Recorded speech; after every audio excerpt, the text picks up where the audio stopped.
आज मैं आपको किरचॉफ के नियम के बारे में पढ़ाऊँगा। किरचॉफ के नियम की ज़रूरत क्यों पड़ी और इनसे हमें क्या लाभ है, चलो देखते हैं। सबसे पहले किरचॉफ के नियम पढ़ने से पहले हमें दो चीज़ें आनी चाहिए, संधि और लूप। संधि किसे कहते हैं और लूप किसे कहते हैं। चलो संधि देखते हैं। जहाँ विद्युत परिपथ के दो या दो से अधिक चालक एक बिंदु पर मिलते हैं उसे क्या कहते हैं, संधि कहते हैं। जैसे हमने माना तो एक बिंदु है, यहाँ पर एक ये लाइन इधर से आई, यानी एक ये धारा आई और एक ये धारा आई और एक इधर से ये धारा आई। तो इन तीनों धारा एक बिंदु पर मिल रही है तो इस बिंदु को ही संधि कहते हैं।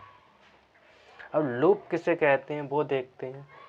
एक बंद परिपथ को लूप कहते हैं। किसे? एक बंद पूरे परिपथ को लूप कहते हैं जिसमें सर्किट से संबंधित तत्व एक से ज़्यादा नहीं होते हैं। जैसे एक सर्किट में क्या क्या हो सकता है, धारा तो यानी एक प्रतिरोध, एक बैटरी, एक बल्ब, ऐसे सारी चीज़ें एक बंद पूरे परिपथ में। जैसे मैं बना रहा हूँ यहाँ पर एक सर्किट लगा दिया, ठीक, और एक बैटरी लगा दी मैंने, तो इस पूरे सर्किट को हम क्या कहते हैं, लूप कहते हैं। ये एक जर्मन के वैज्ञानिक गुस्ताव किरचॉफ ने सन 1845 में धारा और वोल्टता से संबंधित दो नियम दिए जिन्हें किरचॉफ का नियम कहते हैं। इन्होंने जर्मन के वैज्ञानिक थे गुस्ताव किरचॉफ, जिन्होंने 1845 में एक दो नियम दिए थे जिन्हें धारा और वोल्टता का नियम कहते हैं। चलो अब उन नियमों को देखते हैं। सबसे पहले हम देखेंगे धारा का नियम। किरचॉफ का प्रथम नियम को हम संधि का नियम या धारा का नियम कहते हैं। इस नियम के अनुसार देखते हैं, विद्युत परिपथ के किसी संधि पर मिलने वाली समस्त धाराओं का बीजगणितीय योग शून्य होता है। यानी कि हमने बताया था किसी बिंदु पर मिलने वाली समस्त धाराओं का बीजगणितीय योग क्या होता है, 0 होता है। या दूसरी भाषा में कहें, दूसरे शब्दों में कैसे कह सकते हैं, संधि की ओर आने वाली और संधि से दूर जाने वाली धाराओं का योग बराबर होता है। देखते हैं, हमें एक चित्र दिया है, इसमें हमें 4 धाराएं दिखाई हैं, I1, I2, I3 और I4। इसमें I1 धारा यहाँ पर बिंदु संधि है, यहाँ पर मिल रही है। I2 धारा यहाँ से जा रही है, I3 धारा यहाँ से भी जा रही है और I4 धारा यहाँ आ रही है। तो हमें पहले नियम में क्या क्या है, विद्युत परिपथ के किसी संधि पर मिलने वाली समस्त धाराओं का बीजगणितीय योग शून्य होता है। यानी इस संधि पर मिलने वाली समस्त धाराओं का योग क्या होता है, शून्य।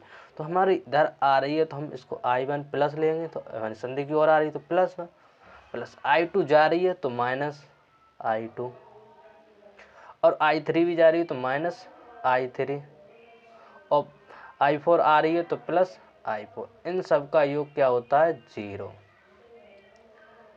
ये हो गया। और दूसरे शब्दों में हम क्या कह रहे थे, संधि की ओर आने वाली और संधि से दूर जाने वाली धाराओं का योग क्या होता है, बराबर होता है। संधि की ओर धारा कौन कौन सी आ रही है, I1 आ रही है और I4। तो हम लिखेंगे I1 प्लस I4 बराबर संधि से दूर जाने वाली धाराओं का योग बराबर होता है। तो संधि से दूर क्या जा रही है, I3 और I2, ये संधि से दूर जा रही हैं। तो ये हमारा पहला नियम हो गया। पहला नियम क्या है, विद्युत परिपथ के किसी संधि पर मिलने वाली समस्त धाराओं का बीजगणितीय योग शून्य होता है। या फिर कहें तो संधि की ओर आने वाली समस्त धाराओं का योग और संधि से दूर जाने वाली समस्त धाराओं का योग बराबर होता है। किरचॉफ का पहला नियम किस आवेश संरक्षण पर आधारित है। किरचॉफ का नियम किस पर आधारित है, आवेश संरक्षण पर। इसमें हमें आवेश का संरक्षण होता है। अब हम पढ़ेंगे किरचॉफ का दूसरा नियम। किरचॉफ का दूसरा नियम है जैसे द्वितीय नियम, जैसे लूप का नियम या बंद पास का नियम भी कहते हैं। इस नियम के अनुसार किसी लूप में लगाए गए समस्त सभी विभवांतरों का बीजगणितीय योग शून्य होता है। इस पहली भाषा में क्या कह रहे हैं, किसी लूप में लगाए गए सभी विभवांतरों का बीजगणितीय योग क्या होता है, शून्य होता है। जैसे हम मानते हैं एक हम परिपथ बना रहे हैं बंद लूप, जिसमें एक हमने प्रतिरोध लगा दिया और फिर हमने एक बैटरी लगा दी, फिर हम चले, फिर हमने एक और बैटरी लगा दी, तो इन सब का योग क्या होता है, शून्य होता है। इन दोनों बैटरियों का योग शून्य होता है। अब दूसरी भाषा में हम कहें तो किसी बंद लूप या परिपथ में विद्युत वाहक बल का बीजगणितीय योग उस लूप की प्रत्येक शाखा में हुए वोल्टेज ड्रॉपों के बीजगणितीय योग के बराबर होता है। जैसे हम यानी विद्युत वाहक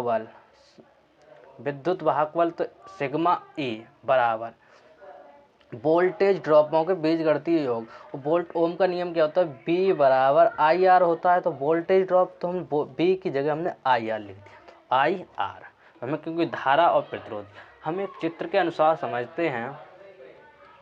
इस चित्र में हमें क्या दिया है, 4 वोल्टेज दिए हैं V1 voltage, V2 voltage, V3, V4, V5। यहाँ पर एक प्रतिरोध ये है और एक ये है और 3 प्रतिरोध लगे हैं, जिस पर इसे हम मानते R1 प्रतिरोध, इसे R2 प्रतिरोध और इसे R3 प्रतिरोध। ये R3 प्रतिरोधों पर अलग अलग वोल्टेज है। तो हमें किसी लूप में लगाए गए समस्त विभवांतरों का बीजगणितीय योग क्या होता है, शून्य होता है। अगर हम मानते हैं हम यहाँ से चलें, इस बिंदु से अगर हम चलें तो हमें प्लस पहले मिलेगा फिर माइनस, तो हम इसको माइनस पहले मिलेगा, इसको V2 लिखेंगे और फिर प्लस मिलेगा, फिर इसको V3 लिखेंगे और ये प्लस मिलेगा तो इसको V4 लिखेंगे, फिर हमें प्लस मिलेगा पहले तो माइनस V5 लिखेंगे और फिर हम माइनस V1। इनका सबका योग 0 होता है।